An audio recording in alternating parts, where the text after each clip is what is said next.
Chapter 6.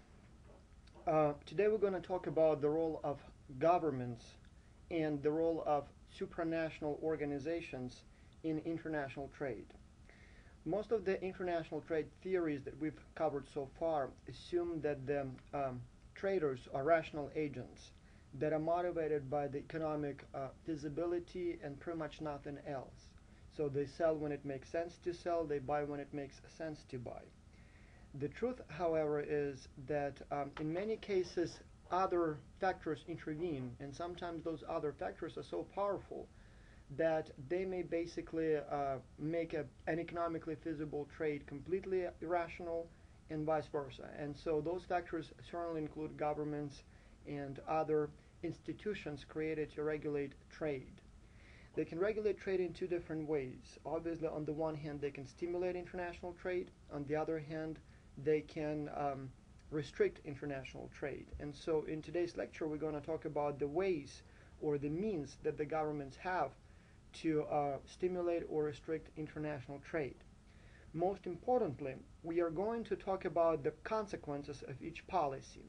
Soon enough, many of you probably will be in elected chairs, and so not elected offices, right? And so you will be making many of those decisions. And so today's lecture is designed to prepare you to forecast the consequences of your actions. In addition, you will be definitely, if not a politician, then probably a businessman. You may be running your own business, or perhaps you will be working for somebody else and will be in charge of international trade decisions. And so by knowing how the government can affect your performance, you can adjust better to the policies that are in place. So the lecture, I would like to start with a quote by Thomas Macaulay. The man said over 100 years ago that free trade is one of the greatest blessings which a government can confer on a people, and it is almost in every country unpopular. Now, the significance of this quote is this.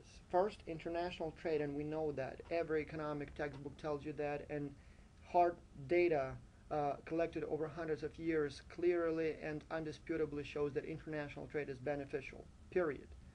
The problem is that for some reason the public thinks otherwise, and by the public I not only mean Americans who are concerned about, for example, trade with China, but it also applies equally to the public in China who are concerned about trade with the United States. And so what the government and the politicians often have to deal with is this trade-off. On the one hand, they know what is right. They know what's best for the economy, and that is free, unrestricted trade. On the other hand, they want to be re-elected. And in many cases, for many reasons, and some of them we've covered before, their voters think otherwise. Their voters genuinely believe that international trade is bad because it kills jobs. And so especially those voters who are impacted by globalization, by expansion of international trade paths, those are the ones who are most scared of international trade. Obviously, they have something to lose, and they're most vocal. So there may be many more voters who are perfectly fine and greatly benefit, I must say, from international trade, but they keep it quiet. I mean, they just don't advertise their happiness, as we discussed in the previous lecture. And so for politicians, the challenge is to make the right decision without upsetting their voters. Let me emphasize it one more time. I don't know what kind of attitudes you come with to this class. You may, as the majority of people, see international trade, and by international trade I mean imports as well as exports. You may see those as a problem because those are associated with job outsourcing, changes in the economy. And if you are like most Americans, you don't like what you see. I mean, these days it almost seems like everything is made in China. And so evidently, I mean, it may look, the problems America is experiencing is because of imports from China, because of the trade with China and other countries. But again, every single study over the last several hundred years, based on evidence, based on data, not on emotions, shows that international trade is greatly beneficial.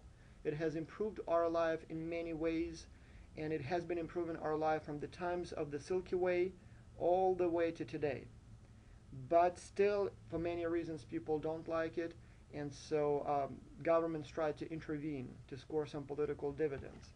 And so let's talk about the ways that the government can intervene. Before I get into the methods, I also want to mention, and it's very important, that international trade is equally unpopular in every country. Americans are concerned about international trade with Mexico. Americans are afraid that cheap labor in Mexico steals American jobs.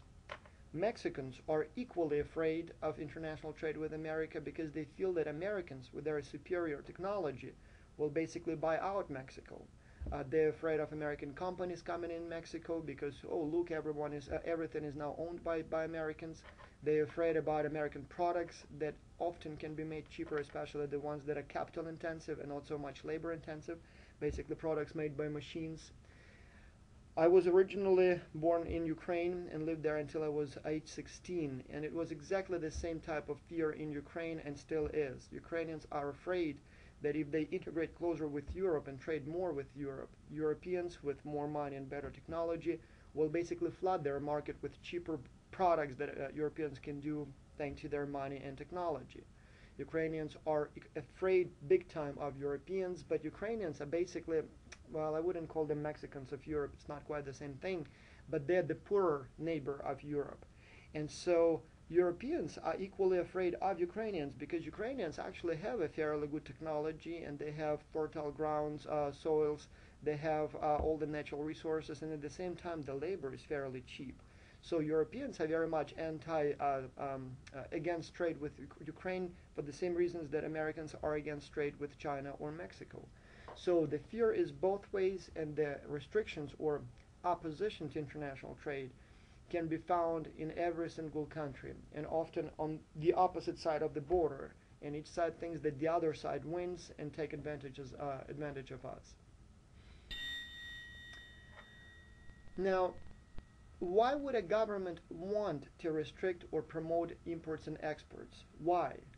And then the next question, if you think that there is a reason, how would a government be able to restrict imports or promote imports, and the same thing about imports? And obviously the question would be, what would be the consequences? And so if you're keeping up with those green questions and you want to get your bonus points, these are your questions for today's lecture. Now, what are the means? Well, there are a number of things that a government can do to promote trade and to restrict trade. And I'm going to have a separate slide for each of these points, so here we go. Subsidies. Anyone knows what subsidies is?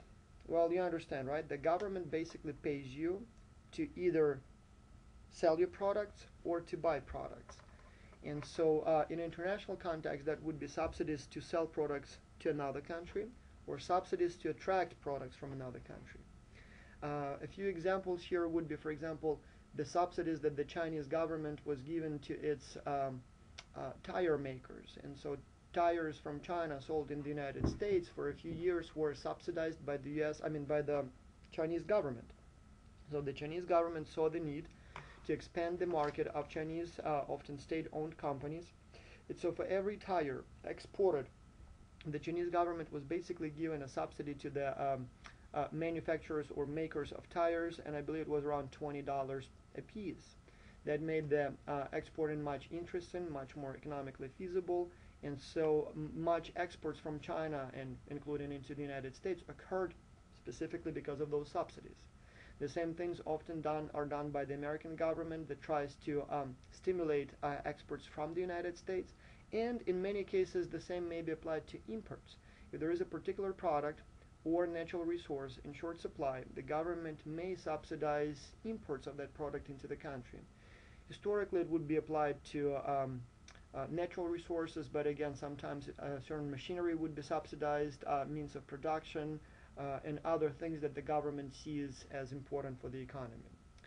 Now, consequences of subsidies. Well, in simple terms, subsidies first make people lazy, and obviously that sounds a little too profanic, but I guess that's the basic idea. Second, in many cases, the products that are not necessarily the best, or the traders that are not necessarily the best, or the manufacturers or service providers that are not necessarily the best may get the edge and may advance their agenda by being subsidized. And so the two concerns lead to basically two major problems with planned economy. Inefficient firms may be encouraged at the expense of more efficient, better firms going out of business. Subsidies, as you understand, are never in enough supply, so somebody will have to make the decisions who gets the subsidy and who doesn't. And as a result, as you can imagine, in many cases, those who get the subsidy are not necessarily the ones who deserve the most or the ones that the economy would benefit from most. But then again, the positives are obviously that some companies may advance or become more competitive during the time when they get the subsidies. And basically, if we're talking about infant industries, this approach may well be justified. Again, there is always a threat that those who will get the subsidies may not necessarily be the ones that should have gotten the subsidies, and maybe the ones that just got lucky or had certain connections or maybe even bribed certain officials to get those subsidies. But again, in the perfect world, subsidies may help them kind of become stronger, and presumably once they become strong enough to compete on their own, the government's intervention will no longer be needed and the industry will grow enough to be self-sustained. Also, lower prices in the short run. I mean, if the government of China subsidizes tire makers in China, that means that every time you buy a set of tires, you get almost $100 for free from the Chinese government. $100 that you can spend on something else. Then obviously, again, that creates disbalances because by subsidizing Chinese car makers, the subsidies may be putting out of business manufacturers, other brands basically of tires. And so obviously, again, sometimes better brands may go out of business if subsidies are too heavy, inclined into the favor of somebody who is not so strong. And then obviously all the jokes about making the subsidized companies lazy. When you think, for example, about Europe, where farmers are heavily subsidized, obviously over time farmers kind of get used to this, to the idea that they get subsidies when they don't work. And so paying someone for nothing doesn't really lead to much motivation to work harder. And again, subsidies from that perspective may be seen as more of a problem as opposed to a solution. So as I said, subsidies sometimes may be justified. So when the product is, for example, important for the economy. Most countries would like to keep some capacity to produce food. If a war broke out, a country doesn't want to depend on food supplies from another country. And so in many cases, Europeans subsidize their agricultural sector not because it makes economic sense. In fact, we know it doesn't. The money that goes to the farmers would have been much better spent if it went to manufacturers of, for example, high-tech products. And instead, agricultural products would have been bought from cheaper Spain or maybe North African countries or Ukraine, Eastern Europe, and Russia. But again, Germans and other countries that subsidize its own agriculture are just afraid that if they completely outsource production of food, that will leave them vulnerable to the basically wishes of their neighbors. What if, let's say, Germany buys most of its food from, let's say, Russia, and what if there is another war with them? Russia can basically defeat Germany by simply cutting the supplies of food to them. Another reason why subsidies may be justified is when there is a certain product or certain industry that is small or maybe serves a very narrow segment, but it's vital to the survival of the country. I'll give you a couple of examples from France and Ukraine, and I'm not sure if many Americans would be able to understand the logic behind it. But soon enough, you may be in the same situation, and I'll talk about that in a second. The French and Ukrainians are very concerned about disappearance of their indigenous cultures, Ukrainian and French cultures. There was a time when those cultures were under no threat. In fact, the French, there was a time were the empire of the world. Anyone who was anything in Europe was speaking French, just much like today everyone speaks English. But then ever since the British took over and now the Americans are kind of dominating the world in the cultural domain, The French are very concerned that the French language and the French culture is slowly disappearing. The concern is even bigger in Ukraine, where the Russian expansion of culture in the cultural domain leaves Ukrainian with less and less territory.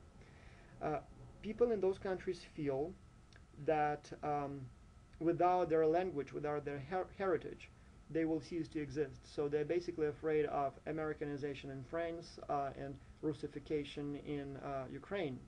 And so many people call for subsidies of French or Ukrainian language songs, books, newspapers, radio stations, and other providers of that cultural content.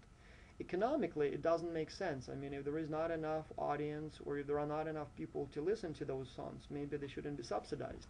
But again, there is a narrow and small segment of people on this planet to whom this type of product, for example, French language songs, movies, or Ukrainian language songs and movies, are vital. And so, given that they have a very small audience, they cannot compete with the mass scale of the English language audience. So you make a movie in Hollywood, and all of a sudden you have what, like 3-4 billion people who potentially can watch your movie. You make a movie in Ukrainian, and you have only what, about 30 million people who potentially are your customers. So the difference is 1,000. I mean, we are talking about huge differences, and so obviously, to compete, just an unfair advantage to the mainstream languages, such as I said, English and maybe Spanish and maybe Russian. So in cases like this, the subsidies may be justified, but again, to you, to Americans, this may look like baloney. I mean, baloney. Why would you want to do that?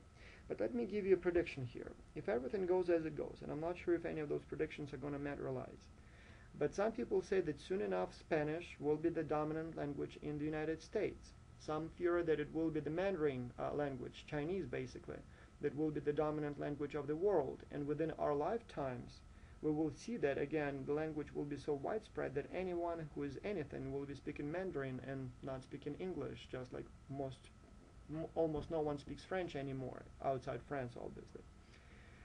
When that happens, and you will be 80-something years old, right, and you will see your grandchildren speaking Mandarin or Spanish, you will be saying, what's going on in this world? What happened to good old English? And you will be complaining about that, and you will feel that English is a very important part of your culture, and it should be preserved. And when the territory of English, where English is spoken, will be shrinking, and instead the influence of Spanish or maybe Chinese will be growing, at that time, I bet you will start talking about subsidies for English language movies and newspapers and so on and so on. As I said, just 200 years ago, French was the language. I mean, that was the language, at least of Europe. And actually, well, with Napoleon and everyone else owning much of the continent, it was far beyond Europe where it was spoken.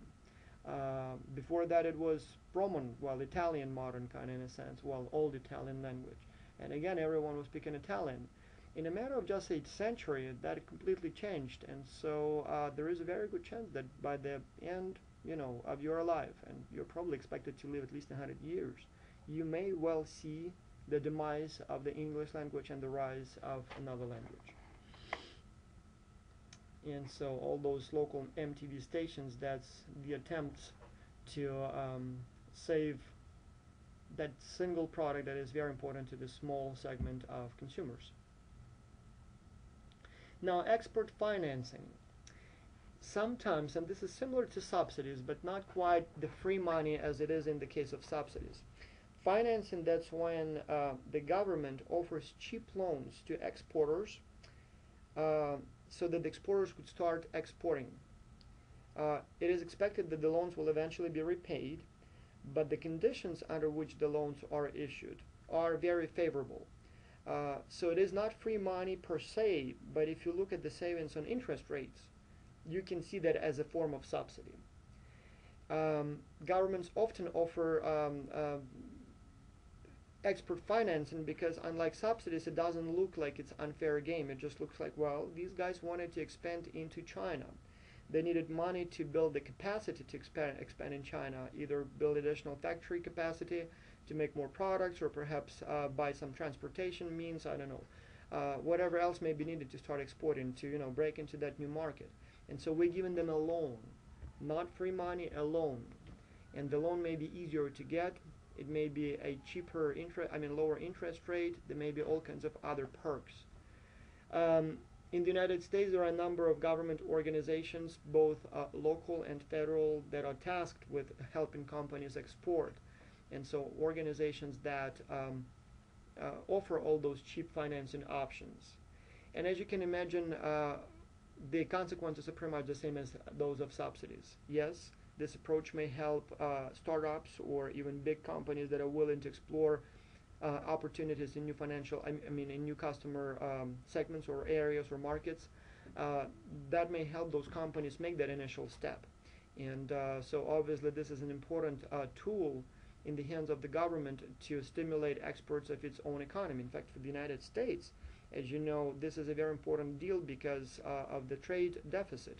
Americans at this time buy more than they export. So cheap financing for export companies or companies that are trying to start exporting new markets, this is a very strong stimulus. Obviously, again, there would be more resources available to the companies for expansion and innovation. But then at the same time, not everyone can easily get those loans. And in some cases, again, I'm not sure how it is in the United States, but believe me that in most countries, connections would play a bigger role than the need or merit in decisions who gets the free money or cheap money. And so another problem obviously would be unjustified risks. Maybe you shouldn't go into that market. Maybe there is no profit there. But with almost free money that you get from the government to enter that new market, and with your company being a corporation, not a privately owned company or sole proprietorship, so you're not really afraid to lose, well, you lose obviously something, but you're kind of protected by the fact that you risk only what you have in the company, but not your other assets. And so in many cases, people just make unjustified risks, and unfortunately, I guess the logic here is if you cannot compete on your own, maybe we shouldn't be helping you. So, but then again, in the long run, it may also make companies what I call the greenhouse effect. Not fit to survive outside the greenhouse, just like some plants flourish in greenhouses, but once out in the wild without water and without the warmth of the greenhouse, they just die. And so the logic here is with the subsidies or financing for the companies is that, well, we may not be preparing them for the real harsh conditions of the wild competition, and so we are setting them for a failure, because once the subsidies dry out or financing dries out, the companies will have to go out of business. But then again, sometimes this approach may be justified. Now this one's interesting. Foreign trade zones. They're also known as industrial parks or special economic zones. The way they work is like shown on this picture here.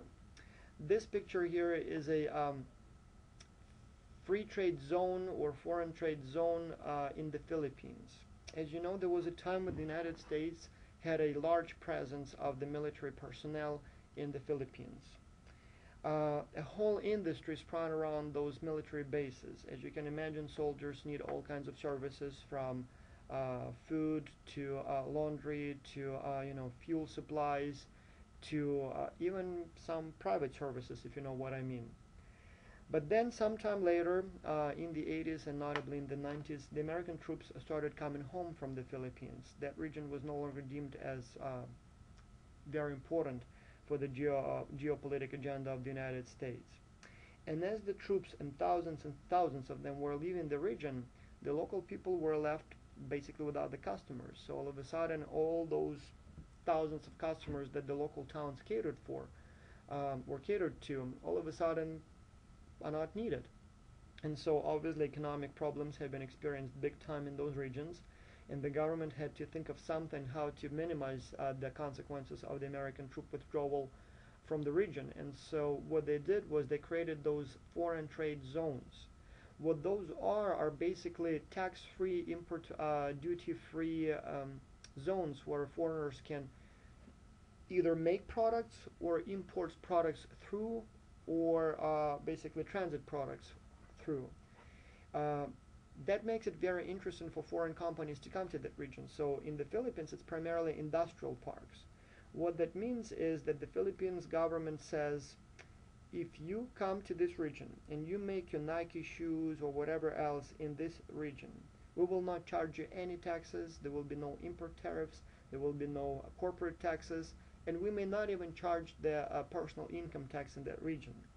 Obviously, for manufacturing companies from Europe, from the United States, that's a very wonderful proposition. Philippine labor is cheap, and at the same time, most of that product would be going to for export back to the United States or Europe. And so making products there makes a lot of sense as opposed to make them in the United States or in Europe, because you save big time on, as I said, taxes and all kinds of other perks. So by attracting manufacturers that way to this region, the government of the Philippines was able to alleviate the problem of unemployment in the region. All of a sudden, people now have some jobs to do, and yes, the government is not getting much in return in terms of tax revenues, but at least the people are content and paid, and as a result, multiplicator effect. People have the money, so they create the demand for other products, including those made in the Philippines, and so more jobs are created, and so that definitely works. In many cases, industrial parks are short-term things for a few years, but some of them have existed for decades. Now, many Americans think that industrial parks, or for the same matter, foreign trade zones, are a feature of developing countries, but actually there are thousands of them in the United States. In the United States, in most of the cases, the industrial zones or free trade zones are created by the local governments. So the way it works is usually something like this. Nissan comes to the United States and says, yeah, we're thinking about maybe making Nissan Leaf in the United States, but where can we make those Nissan Leafs? And all of a sudden, all those states start bidding for the best conditions to attract Nissan to their state. The politicians obviously want to be re-elected, and so when Nissan comes to, for example, Oklahoma, as they recently did, and brings the jobs to that region, we're talking about thousands of jobs created in that particular town or that particular state. These are big political points for the local governor or senator or congressman or whoever else wants to be re-elected, or mayor. And so the local governments or politicians would be prone to advocate for all kinds of concessions to the manufacturer. From we'll give you a tax holiday, 10 years, no corporate tax if you make your product here, all the way to we will build a free road to your factory, we will maybe build free power lines or power lines to your factory for free. So just come here, we'll give you all kinds of perks, just employ those 1 or 2 or 3 or 5,000 people. That's basically what we call an industrial park or special economic zone. And so even though most of those products would stay in the United States, the idea is basically the same. An alternative example would be from export-oriented type of deal, where locals would be attracted to promote deals, would be something like what I've seen in Ukraine in many cases. When a particular region would be stagnant, the government would give a tax holiday to even local companies. And so by doing so, they would attract manufacturers locally and internationally to that region. Unfortunately, in many developing countries, or at least that was the case in Ukraine, in many cases that was a way to give your businesses or businesses that you're tied to as a politician an unfair edge. Like for example, the Red Square in Moscow. You know what Red Square is, right? That's where they have all those parades in Russia and so on. The stones, the rocks that were used to make the Red Square are from my hometown in Ukraine, in western Ukraine. That's the red granite. It has kind of almost, like pink to red, like actually more like dark red color. Very unique type of color. And so the Red Square was built using that granite from my hometown. Now, the industry was actually doing fairly well at all times. I mean, granite has been used for anything from, countertops to, well, the Red Square to all kinds of memorial and other types of, graveyard types of things. But then again, the Soviet Union collapsed, and the economy was not doing so well in the entire country. But then, some businessmen approached the local authorities and said, you know what, the kickback is going to be high, so I'll share profits with you as long as you give me the rights to call this specific region the free trade zone. And so a number of free trade zones around my hometown sprung, and so we're talking literally like a square mile type of deal. And so as long as you get your red granite from this particular region, you're not paying taxes on any profits you make. Well, you kind of share the profits with the politicians who signed the papers, but technically you're not paying any um, export tariffs, as well as taxes on your profit. And so, in theory, that's created to those free trade zones are created to stimulate production in that particular region. But in practice, we actually know that sometimes that's not such a good idea, because the locals are not getting a squat of it. So they basically, can I actually say not getting a squat? Not getting much in exchange. And so obviously that's more of a negative consequence than a positive consequence of this economic decision. But then again, the positives may be increased employment in a particular region, especially one that is stagnant or experiencing rapid changes that lead to all kinds of changes in the economy and lots of people losing jobs. It may also lead to cheaper goods for domestic markets as well as foreign markets. So if you're a foreigner, you may benefit from that. But again, it may decrease competitiveness of companies that are not in the free economic zone. And so relocation of businesses to free economic zones may often mean that businesses are lost elsewhere in the country. And then obviously the government loses revenues and from duties and taxes. And so and also those regions tend to be characterized by increased pollution and other problems. Now finally, special government agencies. This one is probably least controversial. That's when the government provides, in a sense, educational support to importers or exporters. In the United States, the Chamber of Commerce does it, but there are many other local and federal organizations that help American companies do business internationally. JETRO, the Japanese Export Trade something organization, is Japanese External Trade Organization, is one of the most known and most effective export special government agencies that help Japanese companies export products. On this map here, you see the offices, the local offices of JETRO, and as you can tell, the map is from Asia. In Asia, the map is reversed, so they put their region in the middle of the world. So North America, obviously, you would be looking for North America on the left and Asia on the right, but it doesn't matter. The point here is that they have local offices in just about every country, particularly those that are bigger and more important. And every time a Japanese company wants to do business, let's say in the United States, JETRO will be able to help them with everything from just basic information about what it takes to enter the American market, to help with papers, translation. They would even set up networking events for you. They will do all kinds of stuff that a small company may not have the expertise and knowledge to do. And by doing so, they help Japanese companies penetrate markets outside Japan. As I said, Americans are doing exactly the same thing, and so when a local company wants to enter a market, let's say Canada, Ukraine, Japan, whatever it is, often local or federal organizations such as chambers of commerce or others would be able to help those companies with general advice and sometimes with very tangible things, as I said, such as a networking event or maybe translation of papers or maybe some other forms of support. Now, this is as good, in my opinion, as basically education. This is what we teach you in university. That's basically like a mini university program for entrepreneurs. I guess the only disadvantage may be that, again, there may be still some selective helping going on. Not every company may be aware of existence of those organizations.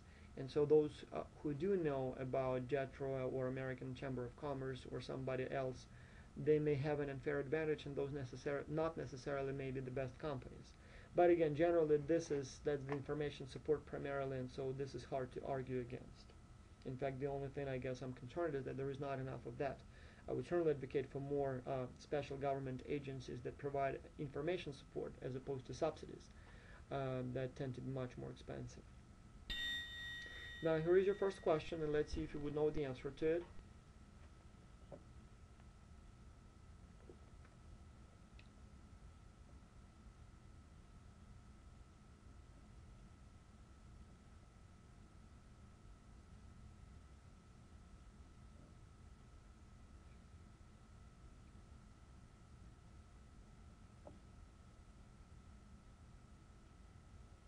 And obviously the correct answer is E. A, B, C, and D are correct, are true, but E is not. Foreign trade zones are used as ports of entry for both imports, exports, and manufacturing regions, where foreign companies get preferential treatment. I trust most if you got the question. I trust most if you got the answer correctly. And so let's move on. Now, what the governments can do to restrict international trade? Well, the most obvious and commonly used method is import tariffs. There are all kinds of methods to impose import tariffs, but in most cases it would be per unit. So every time you import a car, a cell phone, whatever else, you pay a certain fee, either per unit or maybe per weight or whatever else your product is measured in. So for example, there are import tariffs on cars from other countries into the United States. So if you want to import a Mercedes or a BMW, there will be some import tariff associated with the import. So there may be anywhere between 10 to 30% depending on the size of the vehicle, type of the vehicle, age of the vehicle, and other types of characteristics. The same, by the way, applies for American vehicles going overseas. And therefore, you would see most of the imports, Japanese cars, Toyotas, Hondas, and Nissans, and so on, made in the United States. The reason for that is if you make them in the United States, you avoid that import tariff. And so that 10, 20, 30%, depending on the vehicle, that's a big deal. I mean, that's your huge profit, either lost or gained right there. Now, why would a government want to impose import tariffs? Just think about that for a second. Well, the main reason, or at least the main advertised reason, is that the governments would be protecting local companies. So the import tariffs are not to increase revenues or anything else. It's because we have local manufacturers of cars, and by imposing import tariffs on foreign-made goods, we basically create an incentive to make those goods locally, and so presumably that creates jobs. But then on top of that, obviously, import tariffs do generate income for the government, and again, kind of at the expense, it looks, manufacturers overseas, though in reality that's at the expense of the local customers, you and I, who are now paying more for those foreign-based products, because effectively that's not the price added to the bottom line of the manufacturer overseas. That's a price added to the price of the product that you and I pay. So in a sense, that's a tax on its own people. So it does increase revenues, but that's basically the same thing as increasing revenue by imposing an extra tax. And so some people foolishly think that what if we imposed an import tariff on foreign-made goods, but then took all that money and gave it back to the American people? Well, to the customers, for example, who buy the goods. Well, but then you understand, in that case, the import tariff gets canceled out. So if you charge an extra $10 on a cup, but then everybody who buys that cup gets an extra $10, so it's basically like an import tariff plus a subsidy, so which leads to no import tariff. So it just doesn't make any sense. So every time an import tariff is attached to a product, what we actually see, rather than penalizing foreign manufacturers and presumably saving jobs, we're basically penalizing American consumers. And so by doing so, we're not necessarily stimulating production of the products in the United States. We're basically taxing our customers more. So the money that could have been spent on something else now goes to the government. And so if you don't believe in higher taxes, as I don't believe in higher taxes, then again, you would actually advocate against import tariffs, because effectively that's nothing but an extra tax on your consumers. Now the problem also is that import tariffs serve special interest groups, and in most cases those would be the domestic producers of the same product. And it may sound like it's a good idea. I mean, if the Chinese are making cheaper tires, and it makes little sense to make tires in the United States, let's impose an import tariff on a Chinese manufacturer. And by doing so, we will make our manufacturers better off. And presumably that will make our manufacturers bigger, stronger, and help them create more jobs. But what it also may do is, as I said, first it will raise the price of tires across the board, so all the consumers will be basically paying more money. So it's in a sense taking money from you, and definitely you, and from me, and giving that money to a specific group of people, in this case owners of tire production business. And so the question is that a good allocation of money or not? Are you willing to subsidize them? I don't know, maybe I am. Maybe I think that those jobs are important. But maybe I think that more money should be thrown towards, I don't know, manufacturers of cups or computers or whatever else. And so effectively import tariffs do exactly the same thing as taxes do. So the same means would be achieved. In fact, that's what's happening by taxing you more heavy and taking that money and giving to specific interest groups, to manufacturers of specific products or um, providers of specific services. And so the problem is that when we call it a tax, people would be very, very much against it. But when we call it an import tariff, all of a sudden it actually looks like a patriotic thing to do, because it looks like not the Americans are taxed, but the foreigners are taxed. But again, in reality, if you think about that, foreigners are not taxed, consumers are taxed. The price is, I mean, the tariff is added to the price and not taken from the accounts of foreigners, even though it kind of appears that way, right? Um, Funny enough is that the political party or the political ideology that advocates for lower taxes actually is the one that usually advocates for higher import tariffs. And so it's kind of inconsistent here because, as I said, economically or mathematically, that's exactly the same thing. There is absolutely no difference. Another concern is that when the local companies are protected artificially by tariffs, they become less mean and less lean and more lazy and fat. And so they become slower, they become less responsive, they become less high quality. And so the concern is that if you shield your companies for too long from foreign competition by imposing import tariffs on foreign competitors, what happens is that your companies become less competitive in the long run. And so basically that's the same greenhouse effect. And so in economics, it's very much like in life. What doesn't kill you makes us stronger. And so sometimes tough times lead to innovation, lead to efficiency, but import tariffs certainly don't stimulate efficiency and innovation in local companies. And if you are interested in economics and if you want to look at kind of more quantitative models, this is one of the classic models that shows that import tariffs have negative effects on economy and always lead to losses of revenue for the government and for the economy. Even though it may look like we're taking money from them and putting them in our economy, unfortunately the increased price always leads to reduced consumption, especially consumption that is so vital to the local manufacturers.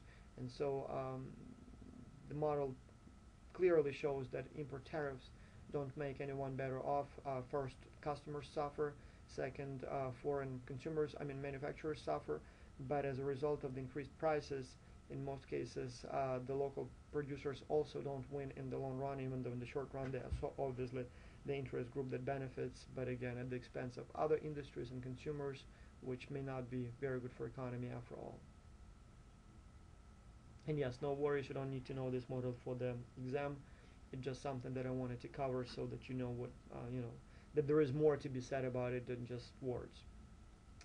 Now, let me give you a few examples of how import tariffs don't make much sense um, in the real life. I'll tell you a story of patriotism and a story of failure and a story of economics. Uh, you know what Rust Belt is, right? The Rust Belt, that's the region in the United States in the Midwest, and you know why it's called that way, right? So there was a time when steel mills from Philadelphia to Minnesota were fairly successful. This is particularly why all those car manufacturers have found their home in Michigan, in Illinois, in those states around that region. That's where the iron ore was, that's where iron was made. Um, the companies, the steel mills did fairly well for some time, but then in the 80s, the Japanese became extremely successful and extremely effective at making steel. And even though they don't have the natural resource needed to make steel, they were so good that even by buying iron ore from other countries in the region, notably from Australia, from China, from Russia, they were able to make steel that was of superior quality and lower price. Now, the flood of cheap and high quality Japanese steel started putting out American steel mills out of business. That was a huge concern for American decision makers, from the president to the senators to the local town mayors. And so obviously in the attempt to please their voters, to please the employees of steel mills, there was this momentum building for passing the law that would impose import tariffs on Japanese steel. And at that time they were talking about a 25% import tariff. That sounded like a very patriotic, very logical thing to do. Of course, we want to protect our jobs in America. We want to protect our hard-working American families, particularly those in the steel industry. And of course, it makes sense to penalize Japanese steel makers by imposing a 25% import tariff on them so that American jobs can be preserved. Sounds perfect. Lots of campaigns have been won on this slogan. Lots of power and money was riding on this idea. Now, around mid 80s, actually closer to the 90s, um, the lobby, particularly led by the United Steelworkers, one of the strongest and most powerful labor unions. So they were approaching the point where they convinced the Congress to pass that law to impose that import tariff on Japanese steelmakers. The law was never passed. Anyone knows why? Such a wonderful, such a patriotic, such a great law. Why wasn't it passed? Well, the reason for that is that when it became evident or obvious that the law may be passed, another powerful interest group intervened, and that's the United Auto Workers. That's all those people who use steel to make their products, cars, machinery, and all kinds of other things. Their argument was, are you crazy? If you're going to deprive us of the opportunity to buy high quality, cheap Japanese steel, what's going to happen? We will have to lay off thousands and thousands of auto workers, because the only way we can sell those cars in the United States and overseas, and they were selling big time and still are in Latin America, in Europe, in Asia, if we cannot sell those, if we cannot buy cheap and high quality Japanese steel, we will be out of business. So what you will be doing is you will be protecting one group of Americans at the expense of another group of Americans. And that's not to mention that for American consumers, again, for you, and especially you, the price of cars and just about anything else made of steel will be higher. So essentially what you will be making is taking my money and putting it in pockets of a specific group of people at the expense of another group of people. And so obviously the logic was very clear, and this cherry picking approach was basically revealed as a cherry picking approach. And so the law was never passed. Many steel mills went out of business, but then again the auto industry has been flourishing and then has been doing extremely well, thriving. And so again, was it the right decision? Well, I don't know, but my guess is it was, because who said that steel workers are more important than auto workers or whoever else uses steel? So keep that in mind. The truth about import tariffs is that they are specifically designed to protect a specific interest group, usually manufacturers of a specific product or providers of a specific service. And as I said, because import tariffs are essentially taxes on consumers, the logic is taking the money from your pocket and putting it in the money of the group that you're trying to protect. Definitely makes a lot of sense at the local level. If you are running for the office in a region where that specific interest group happens to create many jobs, that's good for you, that's good for the region, but it's usually good for everybody else, and so be very cautious when you advocate for import tariffs. Now here is your question that is likely to appear on the exam. Let's see if you know the answer.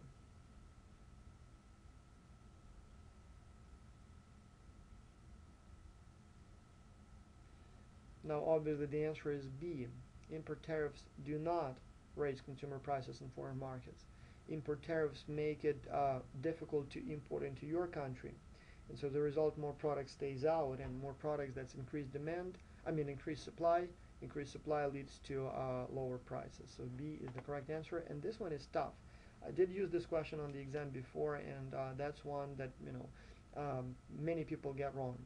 Now something that I didn't say, because I guess in lectures I didn't have that opportunity, but I have this one rule about exams. If a question is not answered by half of the students, I either drop that question or score it with multiple correct answers, depending on what the more logical choice in that particular situation is. So if there will be a question that most of you will not be able to answer, I don't take that as you not studying enough. I take that as either I didn't explain enough, or maybe there is something wrong with the question, confusion, worrying, or something else. And so you are in a sense insured against bad questions or bad teaching. So that happens very rarely. I occasionally have one, sometimes even two questions per exam, but usually none that are like that. But again, if half of you cannot answer it correctly, I take the blame, and so the question will be usually dropped with scored with multiple correct answers, because if the question is dropped, I in a sense penalize those who got it right. So when I score it with multiple correct answers, that basically benefits everyone and nobody loses. But again, this question normally gets about 55-60% of the correct answers, and so usually the majority gets it right, but I'm more comfortable with 70-75% of the students answering the question correctly. Now, we did talk about this bridge issue, just briefly. We're going to repeat it, that sometimes the government may intervene, and so sometimes the decisions are made based on not on the price or economic feasibility, but on what the government wants. And so this is the bridge between Superior and Duluth, between Wisconsin and Minnesota. And so because Minnesota has steel mills and Wisconsin doesn't, when the time came to build that bridge using federal money, Minnesotans obviously advocated for using local steel. I mean, obviously, why wouldn't you? Wisconsinians, I guess, right? They didn't care about jobs, because for their local governors and politicians, it was not about jobs in Wisconsin, so why would you care? So they were trying to find the best deal, the best price, given high quality, and so that was the Japanese steel at that time. And so after going back and forth and arguing back and forth, the only thing that politicians could agree on was that the Wisconsin part of this bridge was made out of Japanese steel, whereas Minnesota's side of the bridge was built using American steel. And so now, a couple of decades later, after the bridge was built, the difference in quality of the steel is very obvious. So the American side, or the Minnesotan side, made out of American steel, from American steel, is kind of becoming very rattly. So it rattles when you drive on that side, and so it's not clear if the decision to use lower quality American steel was a decision that benefited the public in the long run. So just something to keep in mind. It did probably create a few jobs at that time for that specific order, but again, was that the right decision in the long run? Well, we don't know. Maybe that money should have been spent, the extra premium paid for the American steel could have been spent on creating some kind of research triangle and creating new jobs for the new economy, rather than protecting jobs that are not competitive in the face of the foreign threat. Now, so is it good that American jobs go overseas? I mean, I'm almost advocating here for no import tariffs, no protectionism. And no, obviously, it's not good when American jobs are going overseas. We should worry big time about it. The job outsourcing is a big problem, but what I'm trying to say here is that import tariffs or protectionist measures is not the way to solve the problem. We should be concerned about becoming better, more competitive, and not protecting our jobs that way. So what we should be doing is investing in infrastructure, in education, in training, supporting innovation, creating the basis for innovation through education and entrepreneurial training. So by making our companies more competitive, so that they can be better than those Chinese companies or Japanese companies, and not by trying to build a fence and not let everyone else in. Because they will get in eventually, or you will be left out, isolated in your little ghetto. And so obviously the job outsourcing, the losses to competition from overseas is terrible and bad. But what I was trying to show here is that by imposing import tariffs on those more efficient companies, you're not really doing any good for your country. You're basically just taking money from your taxpayers and putting them in the pockets of a specific manufacturer who is not efficient enough. So it'd be better if that money went into, as I said, basic training, entrepreneurial training, business training, basic research, and whatever else is needed to make companies better off. Maybe even offering them lower taxes, so helping your companies by lowering taxes.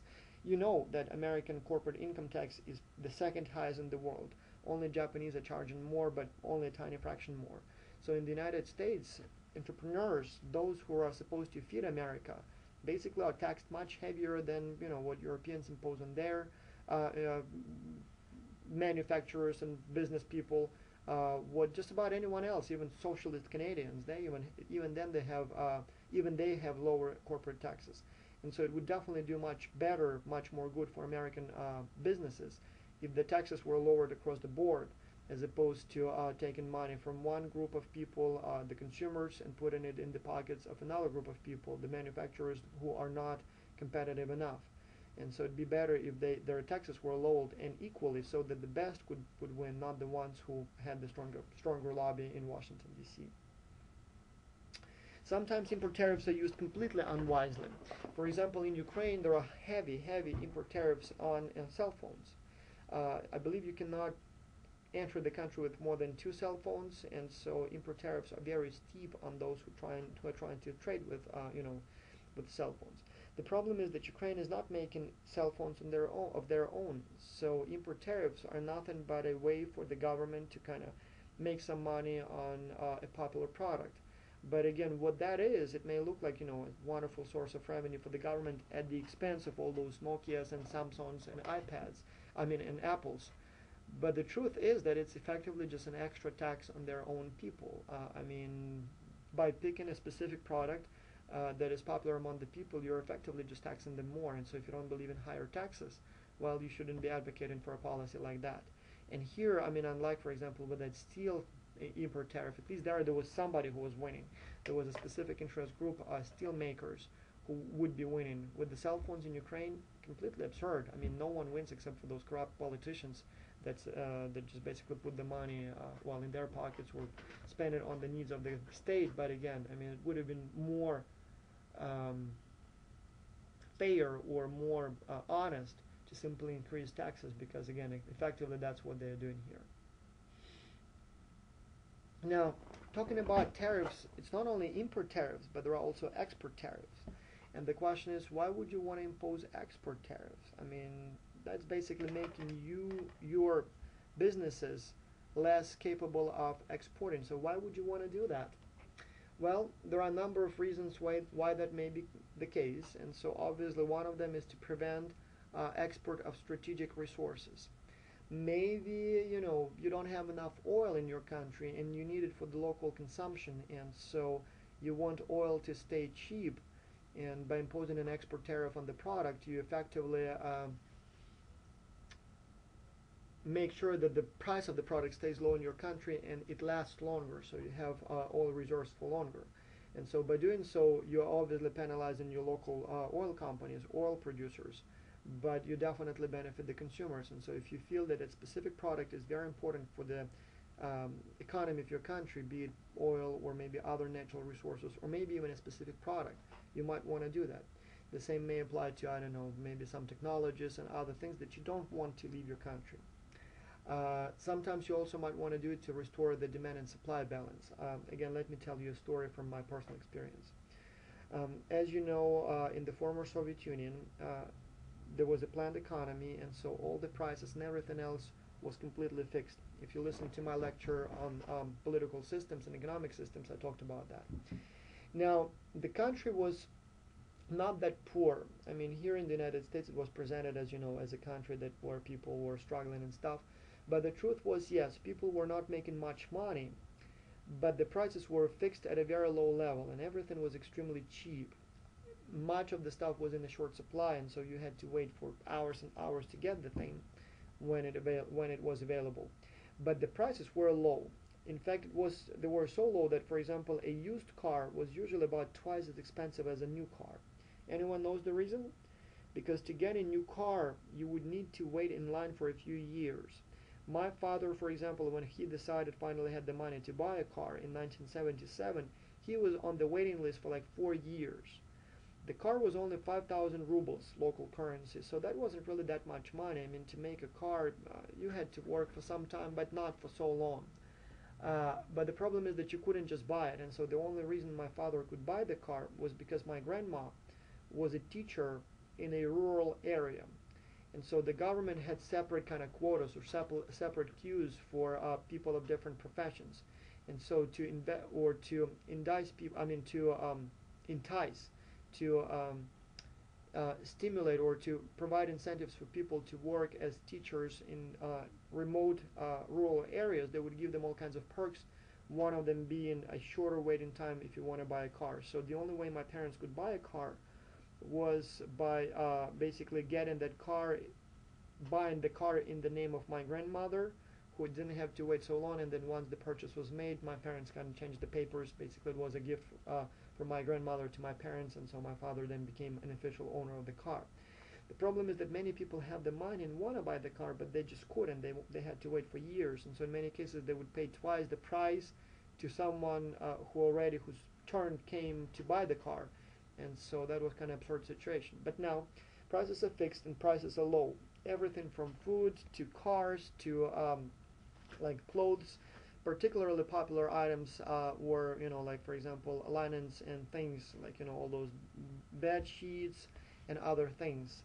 So when the Soviet Union collapsed in the early 90s, and actually the collapse started in the late 80s with the perestroika and all those liberalization measures going on, people, especially in Western Ukraine, where I'm from, found that the prices overseas in Poland, in Czechoslovakia, in Yugoslavia at those times were much lower. And so it was a very lucrative business to buy just about anything in Ukraine and sell it in those other richer but also social camp countries where supply was just about everything was short. And so in a matter of weeks, literally, once the borders were open, just about anything and everything from Ukraine in Ukrainian stores disappeared. People were buying just about anything they could buy, were crossing the border, and for many towns near the border that was literally just a matter of a couple of hours, and were selling that stuff to traders overseas. Obviously, just about everything disappeared. I mean, that was the time when you wanted to buy, I still vividly remember, we wanted to buy, for example, butter, and in order to buy butter, you had to get in line like 3 a.m. and stay until, the store opens at 7 or 8 a.m.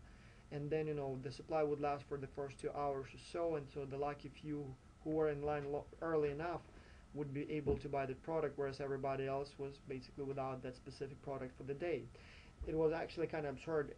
Only, for example, chocolate butter would be available freely, and so, I don't like chocolate butter, I like regular butter. But again, in many cases, you just wouldn't have the regular butter, and so I remember we would have to eat chocolate butter just with everything else. And so, some fried products, they just are not the same when it's in a sweet butter as opposed to, a regular butter. So, but anyway, the only thing the government could think of to restore that, shrinking supply was to impose import tariffs and import quotas. And so if you wanted to, for example, you're going overseas and you have too many towels with you, there would be an import tariff on those towels. And so that was done to make sure that the locals have at least some products because the demand in production was not catching up. But then obviously export tariffs slow economic growth, and all those export tariffs on Ukrainian goods at that time I actually believe did much more harm.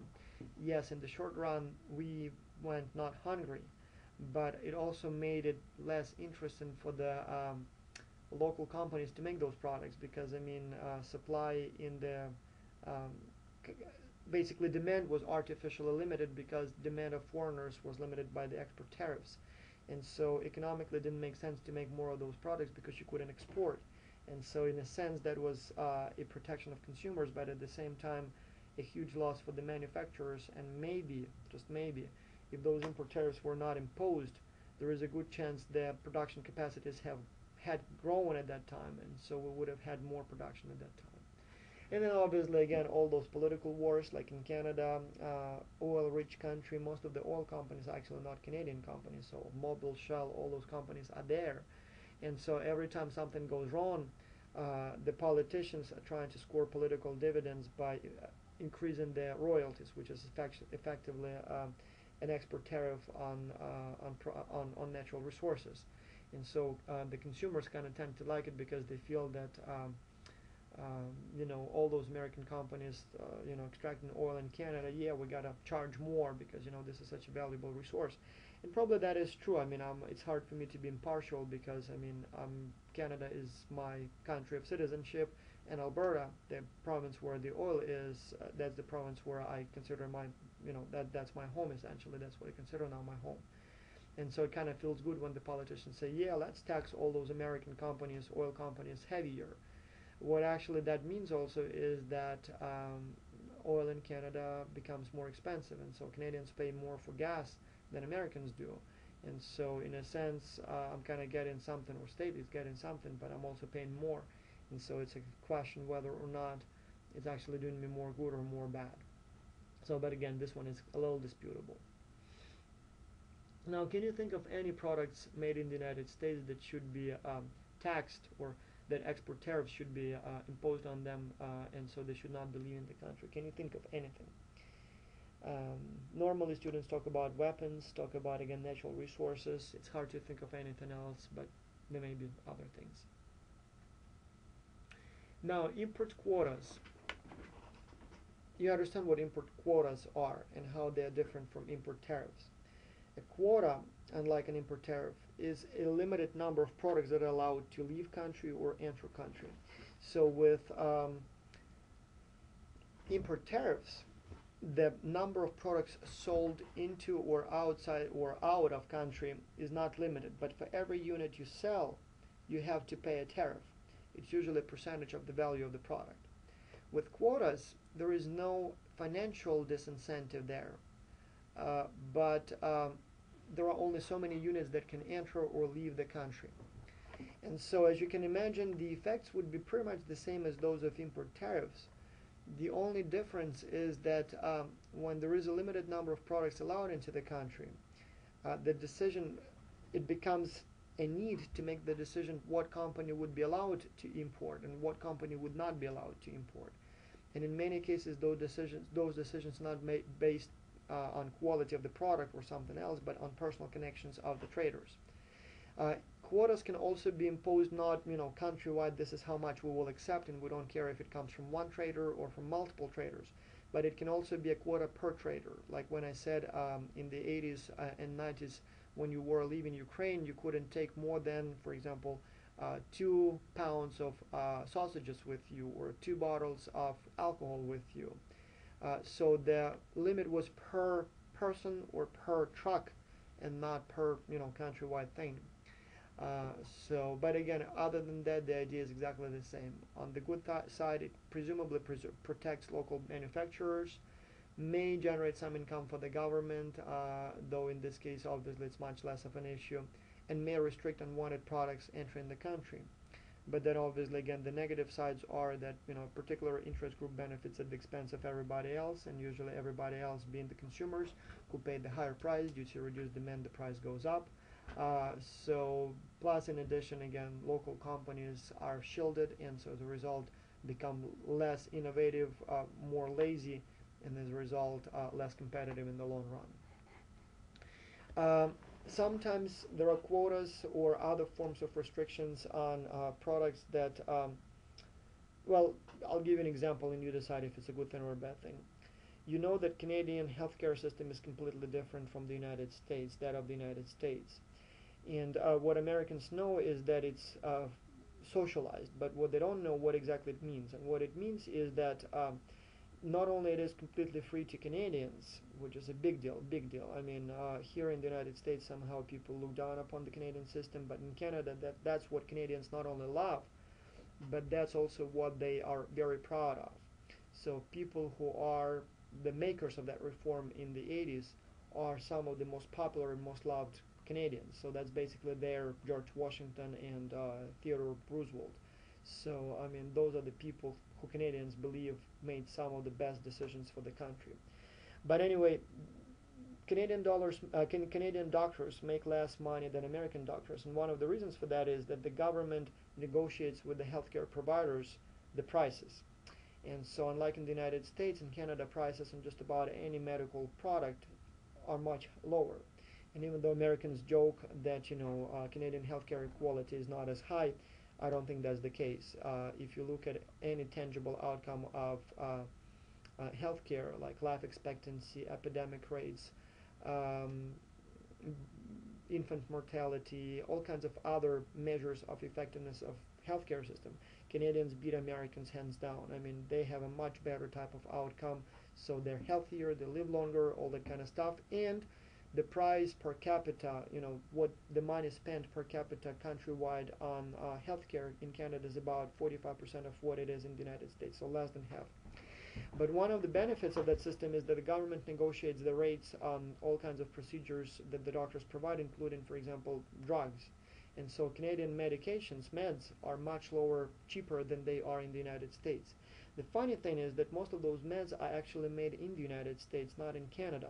So American companies sell that stuff to Canadians for a much, much lower price than what they charge American consumers. And so there is this incentive to basically go to Canada, buy exactly the same Advil and whatever else you would be buying here, and re-export them back into the United States. But obviously the drug companies here in the United States don't want that, so they want to be able to charge more, and especially you and me.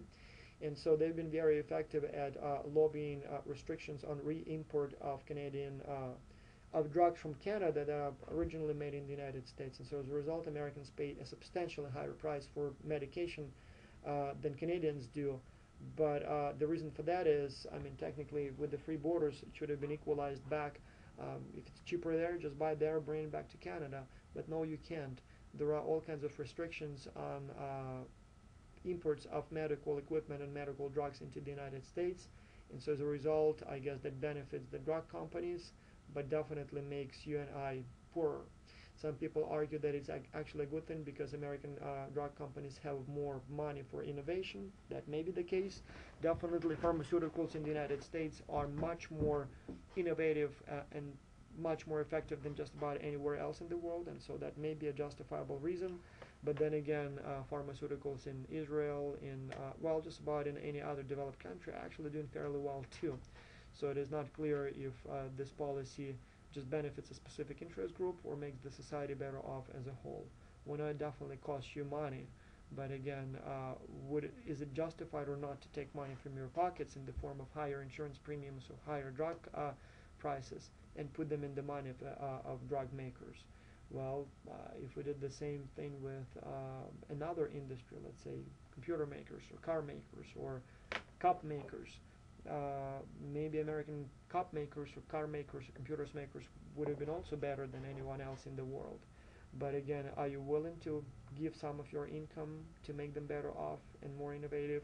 I don't know. Apple seems to be doing well without subsidies, so maybe pharmaceuticals would have been doing well without subsidies too. Now here is your next question.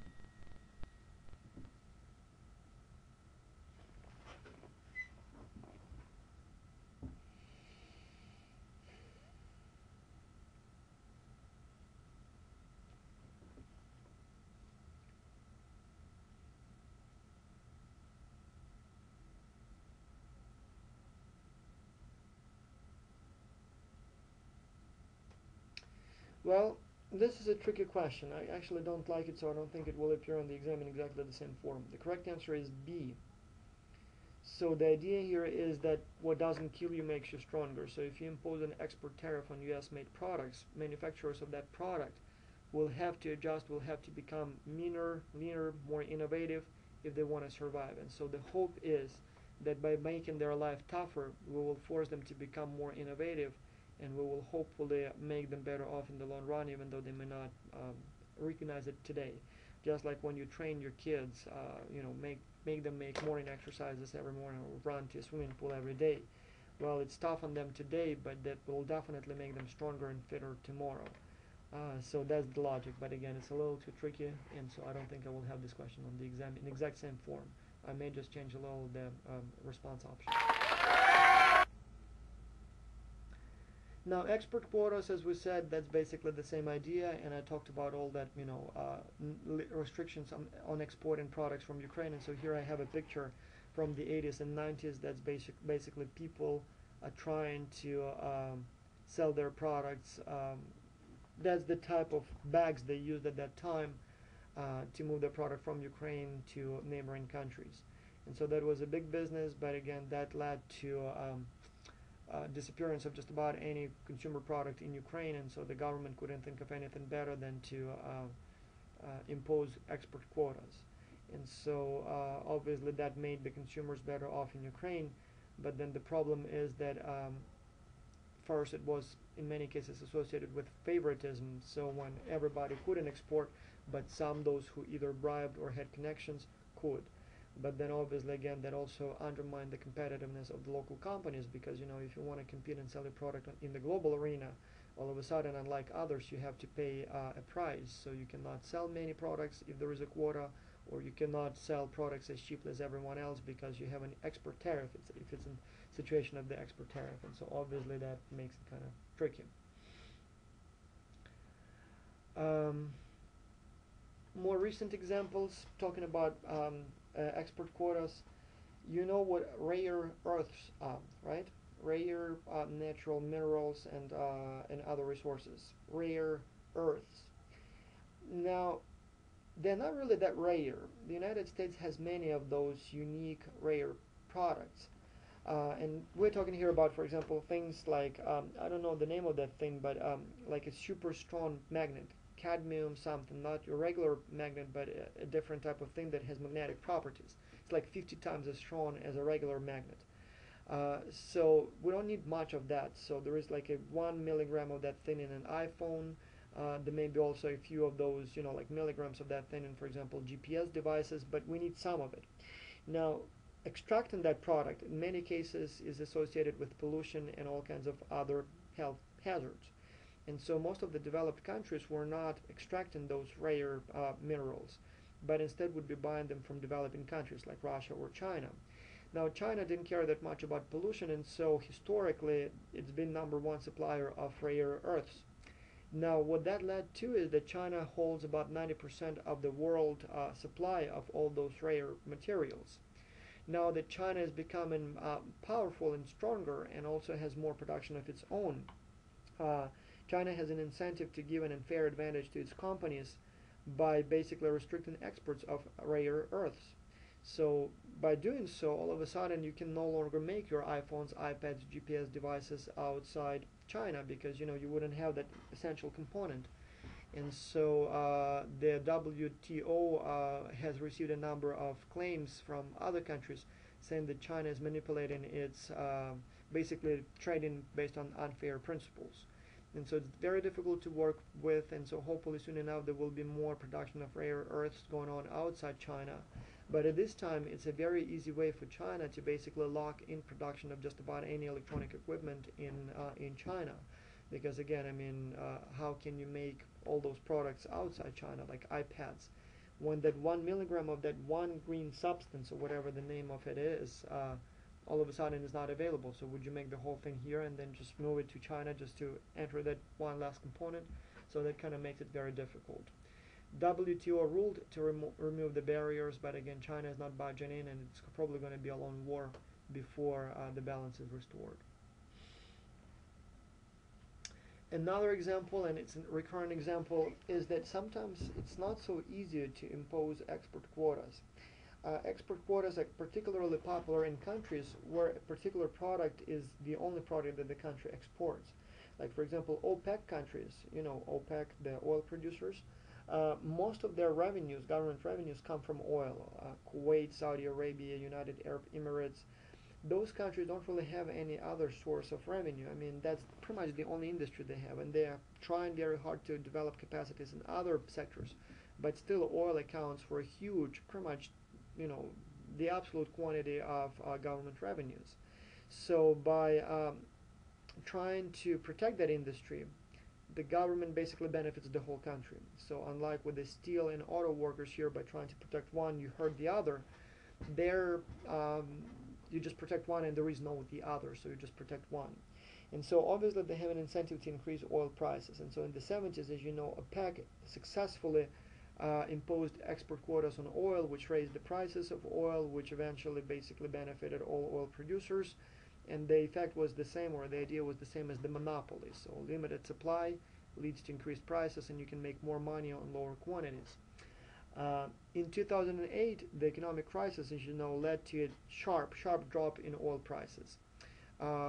in 2008, summer oil reached 167 to even $70 a barrel, and then it plummeted by the end of the year to about $30 a barrel. So we're talking like a five-fold drop.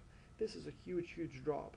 And so for Americans, actually, it was not such a bad time in terms of gas prices, because gas prices went like from $4.50 to about $1.30. I came to the United States on December 31st, 2008, and at that day here in North Carolina, price was $1.13. I mean, like very, very cheap.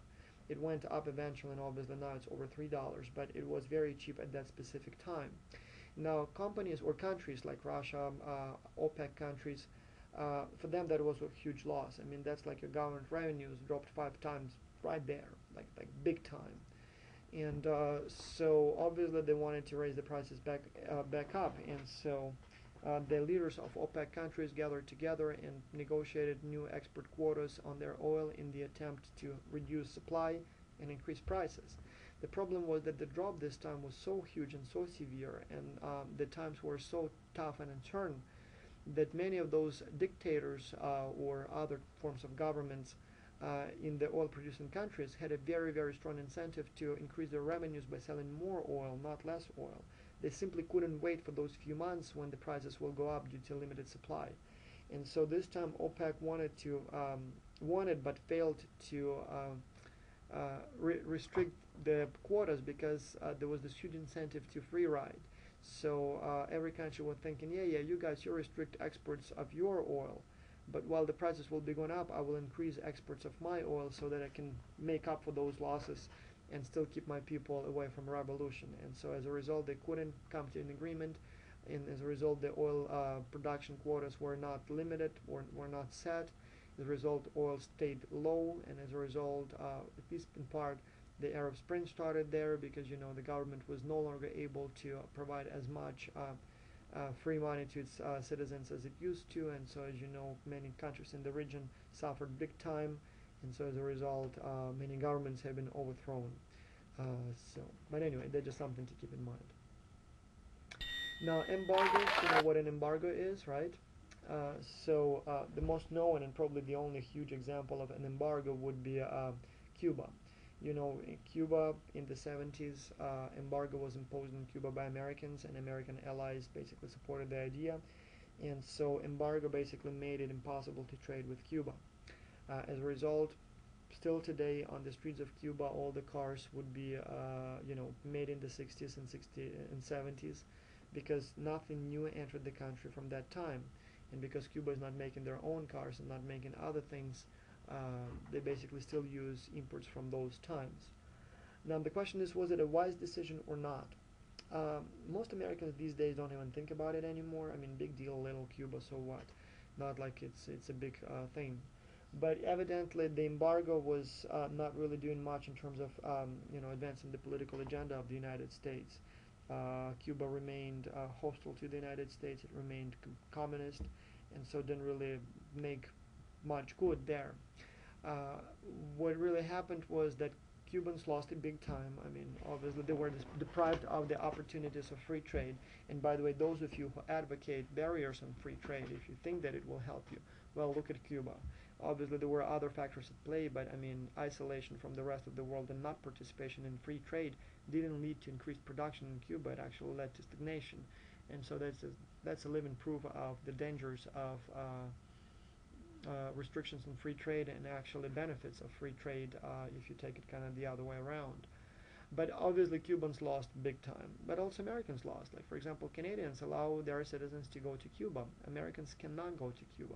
Obama last year lifted that ban a little bit, so now chartered planes can go to Cuba, and so technically if you really want to go, you can. So there are no kind of criminal consequence. I mean, legally you're now allowed to go to Cuba, but it's not encouraged, and there are no regular flights to Cuba, so it's still extremely difficult to go to Cuba.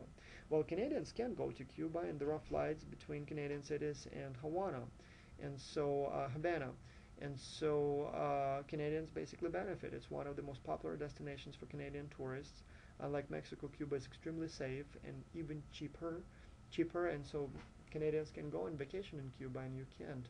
Well, not a huge loss, I suppose. You have California, you have Florida, you have all kinds of other options. But I mean, why? Why not? I mean, So it seems like it's not really, embargoes are not really doing much, and as a short-term political influence instrument, they may be justified. But as a long-term solution, nobody seems to benefit from that. Now, local content requirement. Sometimes a government would impose a so-called local content requirement. What that is that if you want to sell a product in a country, a certain added value in that product must be added by the locals. So, for example, if it's a pencil or pen, let's say it costs $1. So at least 20 cents of that pen must be made by the local people. Or, for example, it must be made with at least 20% of the labor being local.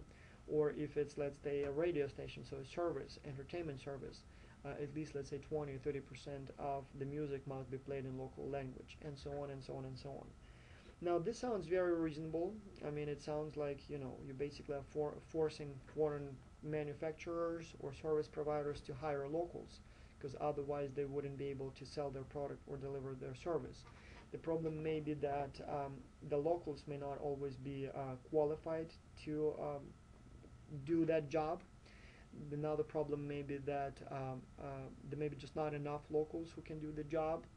And then finally, that may make it not attractive to the foreigners to provide the service or that product to you, because, for whatever reason, they don't want to hire locals, economic reasons or something else. And so as a result, you may be deprived of more options.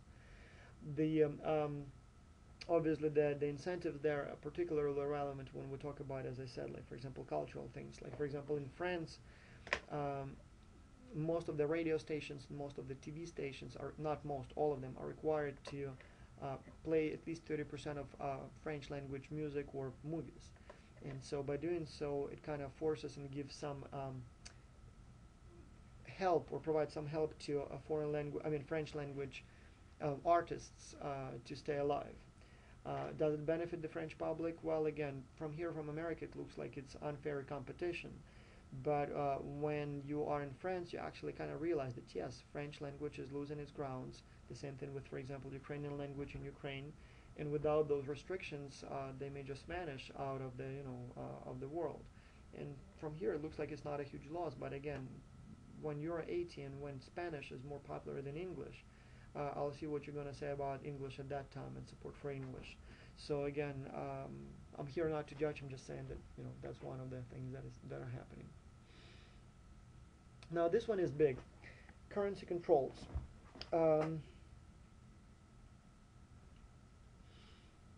What governments often do to prevent exports or imports is they make it difficult for the locals, to buy foreign currency. So if you want to import something, it's not only that you may be required to pay import taxes, import tariffs, it's that you may not be allowed to buy the currency needed to buy a foreign product. I mean, obviously, an American will not sell you a car for Ukrainian hryvnias, or a German would not sell you a car for Ukrainian hryvnias. So you have to get first either American dollars or euros or whatever currency it is, and then buy that product. Well, when I worked in in Ukraine, one of my last jobs was basically imports, exports of agricultural equipment. And in fact, I was responsible for dealing with the suppliers of agricultural equipment. We had our suppliers in 7 countries at that time. At least the brands that I was responsible were coming from 7 countries. And our biggest challenge at that time was not to negotiate prices, it was to get the foreign currency. So if we wanted to buy a combine, let's say $250,000, what we had to do was first file an application for buying $250,000 of, at that time, Deutsche Marks or dollars, or whatever the currency was. And the central bank would take some time to review our application, and then they would say, all right, so you can buy that quantity of foreign currency. And if they say yes, we could buy that combine, but sometimes they would say no, and sometimes we'd have to wait for weeks until we can get it. And weeks, I mean, if you've been in agricultural business, you know that you need a combine when the harvest comes, and in many cases, farmers are not buying new equipment until the old one breaks. And so it's the middle of the harvest season, you have like a week or 2 weeks to harvest your wheat or barley, and your combine breaks, and you want to buy a new one. You have enough cash in local currency to buy a new one. You come to us and you say, well, I need a new combine pronto. And we say, well, will need to buy the currency first, and it takes 2 weeks to buy that, and so by that time you don't need the combine anymore because the time's gone. So it makes it very difficult to import, and so by doing so the government can again protect the local manufacturers of that same equipment, and then all kinds of other problems. And obviously it also raises prices on foreign currency, which in a sense disadvantages the consumers but may give some extra revenues for the government. But again, by doing so the government can use kind of non-monetary disincentives to trade. On the other hand, and this was not a manipulation, was just a byproduct of currency price change. In Canada, particularly up until the economic bust, Canadian dollar was becoming very expensive. When I came to Canada in 2003, Canadian dollar was about 70 cents compared to the US dollar. In 2008 summer, Canadian dollar was about $1.10 American dollars, so there was like almost double the price. Now what that made is it made very not interesting to buy products in Canada. Like everything I was buying online was coming from the United States because American dollar was so cheaper.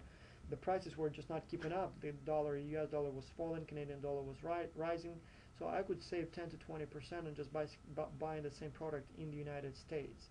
And so particularly cars and other products were bought at that time in the United States. And so most of my friends, when they needed a car, rather than buy it with expensive Canadian dollars in Canada, they would buy cheap American dollars, go to Texas or Montana or whatever state, and buy a car in the United States, but by having more expensive Canadian dollars and buying with less expensive American dollars, they would be able to save 10, 20, and even more percent on the buy.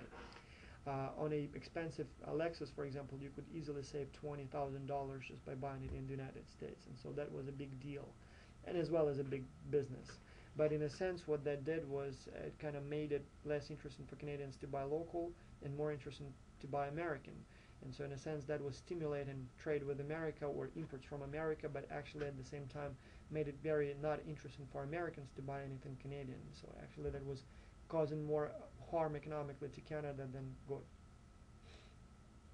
Final, administrative delays. This one is kind of tricky, and there will be a couple of questions about this on the exam. It looks like, not a restriction, but in reality it can be a big nightmare for the manufacturers. So here how it works. For example, consider Canada and the United States. The two countries have a free trade agreement, right? So technically you can buy whatever you want in the United States, move it in Canada, or buy anything you want in Canada and move it into the United States. Now, there are no import tariffs because of NAFTA, except for some groups, but obviously locals always try to find ways to protect themselves. And so one of the protection mechanisms they use are all those administrative delays. And in many cases, they will not even be the federal government imposed measures, but locally imposed measures. Here is how it works. These two people are friends of mine, professors from the University of Calgary, actually now they're in Saskatchewan. They decided at some time to build a house in Calgary in Canada. Now, they built a house and then they started shopping for all kinds of tile and like toilets and all kinds of other equipment that you install in your house. As they were shopping for the best prices, they noticed that the prices were substantially lower in the United States. And again, that was the time when Canadian dollar was expensive, so just about anything was cheaper in the United States if you just buy cheap American dollars and buy those products in the United States. The problem is that in order to install plumbing equipment or electrical equipment from the United States in Canada, that equipment must be certified in Canada, and that's the administrative delay. There is no import tariff on a toilet like this one if you want to buy it in the United States and bring it into the United States. But no plumber would be allowed to install that product in Canada unless it's certified in the United States. Now, Canada is a fairly small market. It's only 30 million people. And so for many American manufacturers, it doesn't make sense to go through the tiresome and time-consuming process of certification in Canada just because they can sell a few products there. And so as a result, most of the American-made plumbing and electrical equipment is not certified for Canada and cannot be installed in Canada. And so that's the problem. That's basically your administrative delay. So even though there is free trade, the products can freely cross the border, but cannot freely be used in that country. By the way, what these guys did, they bought the cheapest equipment that they could buy in Canada, installed it in their house, went through the inspection of the house, got the green light, all the papers signed, you can live in the house. Then they ripped it off, out, threw it away, and then brought in the American equipment, and then bribed a couple of plumbers basically to install it without the license, and use American cheaper and better quality products that at least at that time were cheaper. As Alan joked, it's not like Canadian water is wetter or American electricity is more electric. I mean, obviously, a toilet that works in the United States would work in Canada. But again, the reason for that is specifically those protectionist measures of the local associations that make it difficult to buy and install foreign goods. And by the way, Americans do exactly the same thing with Canadian products often, and so it's a two-way street here, no question about that. Other non-tariff restrictions, again, kind of administrative delays, while all kinds of trade acts and other things that are often sold to the public under the umbrella or shield of or label of, for example, concern for public safety and other things. Like, for example, the Bioterrorism Act that was passed in the 2000s presumably helps or makes sure that hazardous materials are not entering the United States. But what it really does is requires that just about any container that goes into the United States goes through a tough biohazardous kind of inspection. And so obviously, I mean, 99.99999999999 times containers don't have any of those materials, and probably none of them have. But by forcing the traders to subject each of their bag or container to that inspection, leads to losses in time, losses in money, and so makes it less interesting to import in the United States. And so presumably that saves American jobs, but again, what it does is raises prices for you and me, and as a result, makes American customers worse off, but some manufacturers better off. And then all kinds of other complicated procedures and acts that regulate how, for example, products should be crossing the border. Again, make it more difficult to trade, and so as a result, the spaghetti ends up on your head, and especially on your head. So all those restrictions, again, sometimes may be justified, but in most of the cases, that's a hidden form of protectionism, and doesn't do much good for the economy, but helps certain specific interest groups. Now, here is your probably last question for today. So all of these are trade restriction methods, but one of them may be a trade promotion method, and so obviously that's subsidy. Oh, here is another question. Which is not a trade restriction method? So all of them are trade restriction methods, but one of them is a trade promotion method, and that would be foreign trade zones.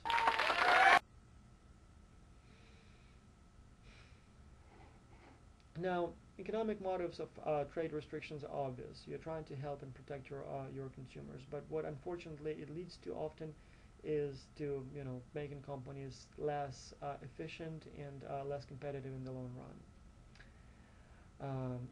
There may be some cultural motives, and we talked about some of them, but also, like, for example, in the United States you can sell Mein Kampf of Hitler. In Europe, in France, for example, you can't.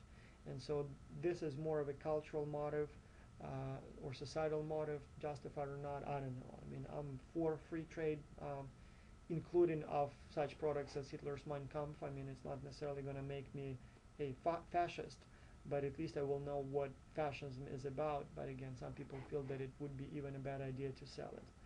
Now, genetically modified products are restricted in some countries, especially in Europe, and again, some may see that as a problem, but I suppose there may be some justification, and we may need to learn more about it before we decide if it should be sold or not. Sometimes trade restrictions are also used to advance political agenda. Like, for example, in Ukraine and Russia, there is always this what we call a gas war going on toward the end of the year, so when they renew the contract. And in many cases, Russia uses its influence, access to the natural resources, as the means to influence political decisions in Ukraine. And so under the promises of cheaper natural gas, Russia is always or often is able to advance its political agenda. Good or bad, I don't know. I mean, presumably good for Russia, bad for Ukraine, but again, you can see it both ways. My biggest concern with protectionism is that under the label of protecting jobs, what usually politicians are actually advocating for is, hurting consumers. Hurt consumers have less money to spend on other products, and so in many cases what happens is that by saving one group of producers, you hurt another group of producers, and so by saving jobs in one sector, you lead to losses of jobs in another sector, and that's a big deal. Another example of how protectionism was used unjustifiably, I guess, or maybe justifiably, I don't know, but you still remember probably the ordeal with Toyota and the runaway cars of Toyota. And so when people started thinking that Toyota's cars may have problems with brakes, obviously Toyota suffered major losses in terms of consumer confidence and in terms of consumer interest. But it seems like that problem was also taken as an opportunity to basically bring Toyota down in the eyes of American consumers. And so when you were looking at the news reports at that time, you would see that just about every news headline was about Toyota being not a good manufacturer of cars. And even though later it was proven that there was really nothing wrong with those cars, it was pure hype, and actually Toyota's cars are high quality, as high as it gets. But again, it seems like at least some of the lobbyists here took that as an opportunity to kind of make American manufacturers of cars look better and Japanese manufacturers of cars look worse. Good or bad, I don't know. I mean, I'm for transparency and for truth, and in this case it seems like those principles have been violated. But again, GM, Ford, Chrysler are doing much better now than they did before, partly due to the demise of Toyota, and so maybe there was something there. Now, the final slide for today is that when we talk about protectionism and when we talk about dangers of international trade, as I said, people tend to see problems on both sides of the border. Here are pictures from protests against NAFTA in Canada, the United States, and Mexico. And in each of the three countries, the locals, people, think that the other two are taking advantage of them. In Canada, the concern is that Americans, the big brother, take advantage of us, and then Mexicans are flooding us with cheap products because of the cheaper labor. Americans are concerned that Mexicans are basically stealing jobs, and seem to be less concerned about Canadians, but even there I'm sure they're concerned that much of the manufacturing of, for example, auto parts is in Canada, and we're losing jobs to Canada. Mexico is concerned that the two big, more developed countries, Canada and the United States, are ripping us off. And so in every single country, people are very much anti-NAFTA. At the same time, all the evidence shows that actually NAFTA led to creation of jobs in all three countries. Losses in some sectors, obviously, but overall creation of jobs. And so it's one of the probably most beneficial, economically beneficial policies ever passed in the three countries. But again, as I said, we usually tend to not notice all the benefits, but get very irritated when we see losses. And so obviously we hear a lot about NAFTA's problems, but not much about NAFTA's advantages. And so this is what you need to know in the exam. As I said, I guarantee you there will be nothing on the exam that is not listed here. I also guarantee you that if there will be an exam question that most of you cannot answer, I will do something about it and score it with multiple correct answers to drop it all together. It's highly unlikely that there will be a question like that, but if there will be, you are insured against that. And that concludes today's lecture. Thank you.